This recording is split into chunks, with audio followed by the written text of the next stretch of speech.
Are you pressing the gas pedal, but your car just won't accelerate like it should? Don't worry, I know how frustrating that can be. The truth is, there are many possible causes, but today, I'm going to break them down step by step in the simplest way possible.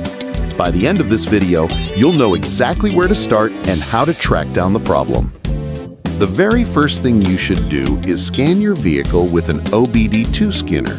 If you get a code, that's your starting point. If no codes show up, you'll need to use the process of elimination. 1. Air filter. One of the easiest things to check is your air filter. If it's clogged with dust or debris, airflow into the engine gets restricted, which leads to sluggish acceleration. Replacing it is cheap and simple.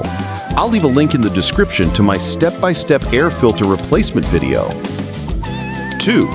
Fuel system. Next, look at the fuel system.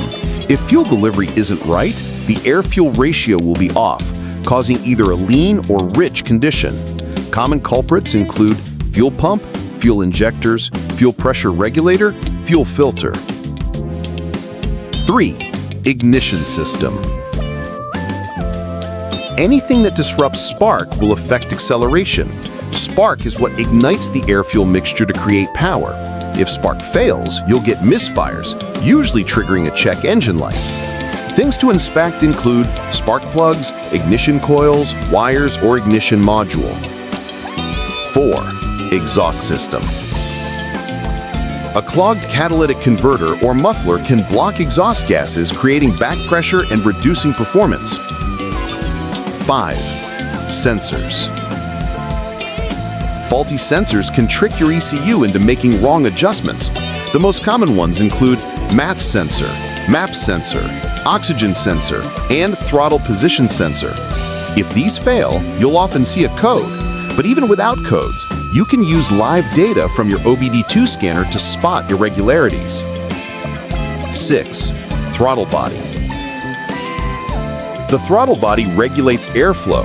If the motor inside is failing, or if carbon buildup is sticking the plate, your gas pedal response will be sluggish. Clean it every 60 to 80,000 miles for best results. 7. Compression issues. Low compression means weak power. This can be caused by worn piston rings, damaged cylinder walls, blown head gasket, or slipped timing belt. 8. Valves and evap components. A stuck-open EGR valve recirculates exhaust gases constantly, reducing engine performance.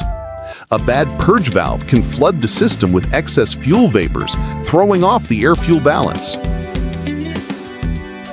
9. Vacuum leaks. Vacuum leaks allow unmetered air into the engine, creating a lean condition and poor acceleration. Check hoses, intake manifold gaskets, and brake booster lines. 10. Turbocharger, if equipped. If your turbo isn't working properly, it won't deliver extra air to the engine, meaning less fuel, less power, and sluggish acceleration. 11. Transmission. Sometimes it's not the engine at all. Transmission slip can prevent power from reaching the wheels. Causes include low transmission fluid, worn clutches or bands, or internal damage. 12. Engine Control Module, or ECM. This should always be the last resort. A failing ECM can cause all sorts of acceleration problems, but rule out everything else first. I know this list is long, but don't get overwhelmed. Always start with the easiest checks: air filter, spark plugs, and fuel delivery. Then work your way through the harder possibilities. If this video helped you, give it a like and subscribe for more car repair tips. Thanks for watching, and I'll see you in the next one.